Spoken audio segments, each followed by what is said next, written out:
Good morning students. आज का हमारा टॉपिक है energy density of parallel plate capacitor. देखिए बच्चों, energy density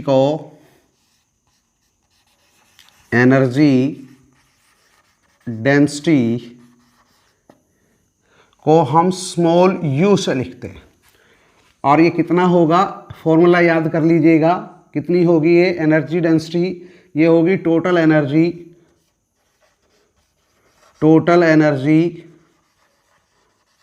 stored in a capacitor upon volume of capacitor. अब टोटल एनर्जी को हम किससे लिखेंगे? U से लिखेंगे और वॉल्यूम को किससे लिखेंगे? V से लिखेंगे।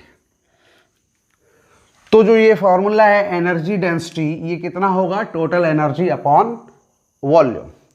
तो फिर इसकी जो डेफिनेशन है वो बहुत आराम से लिखी जा सकती है। Energy density of A parallel plate capacitor बहुत आराम से। देखिए क्या होगा, अगर आपको फॉर्मूला याद है तो आप लिख देंगे एनर्जी डेंसिटी में डिफाइंड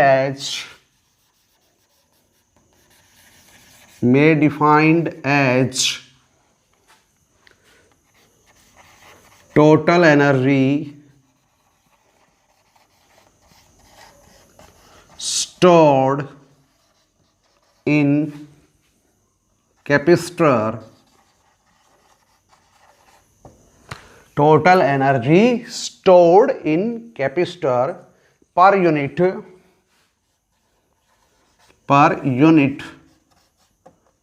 volume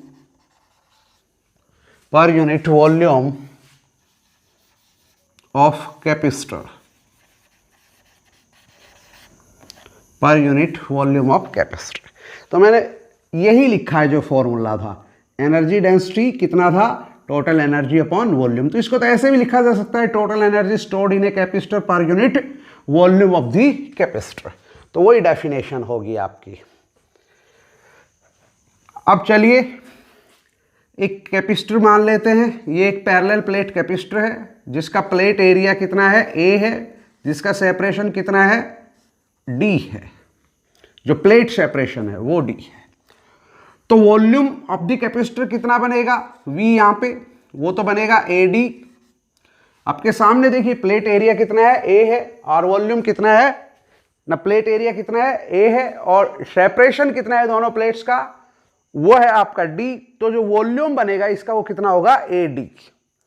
इसी तरीके से टोटल एनर्जी इसके अंदर कितनी स्टोर होगी?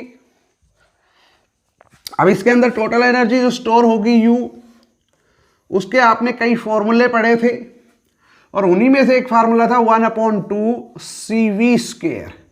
तो मैं ये फॉर्मूला ले रहा हूं। इतनी तो एनर्जी स्टोर होगी इसके अंदर और इतना इसका वॉल्यूम होगा पैरेलल प्लेट का। तो देखिएगा फिर कितना हो जाएगा ये हो गया 1/2CV² अपॉन AD। अब आप जानते हो कि C कितना होगा? ε0 A अपॉन D। ये आपका C होगा। इसी तरीके से V क्या है? Potential difference. तो इसमें पोटेंशियल डिफरेंस कितना होगा? इनके बीच में जो इलेक्ट्रिक फील्ड है, ये इलेक्ट्रिक फील्ड इनटू सेपरेशन। तो potential difference between the plates of a capacitor कितना हो जाएगा? Electric field into separation of A plate. तो इस तरीके से जब ये वैल्यू रखेंगे तो energy density of A parallel plate capacitor small u कितना आएगा? तो तब आपका स्मॉल u आएगा 1/2। C की वैल्यू रखिएगा ε0 A अपॉन D 1/2 और C की वैल्यू हो गई ε0 A upon D into V की वैल्यू है E इंटू D।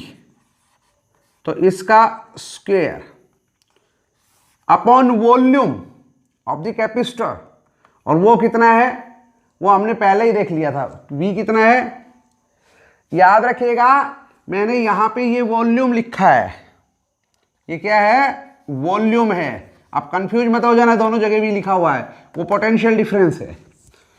तो V कितना है, AD। तो इसको हम ऐसे लिखें 1/2 epsilon not A, 1/2 epsilon not A E square D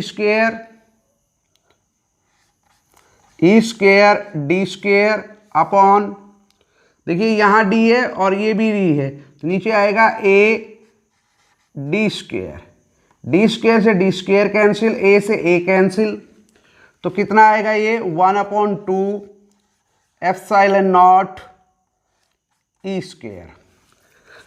तो energy density of A parallel plate capacitor कितनी निकल के आ रही है, half epsilon not E square. तो होगी, इतनी होगी energy density of A parallel plate capacitor. तो बड़ा आसान सा टॉपिक था, आप आराम से कर सकते हो, कुछ नहीं करना, वैसे आपको यहाँ पे एनर्जी डेंसिटी जो है उसका फार्मूला याद रखना है।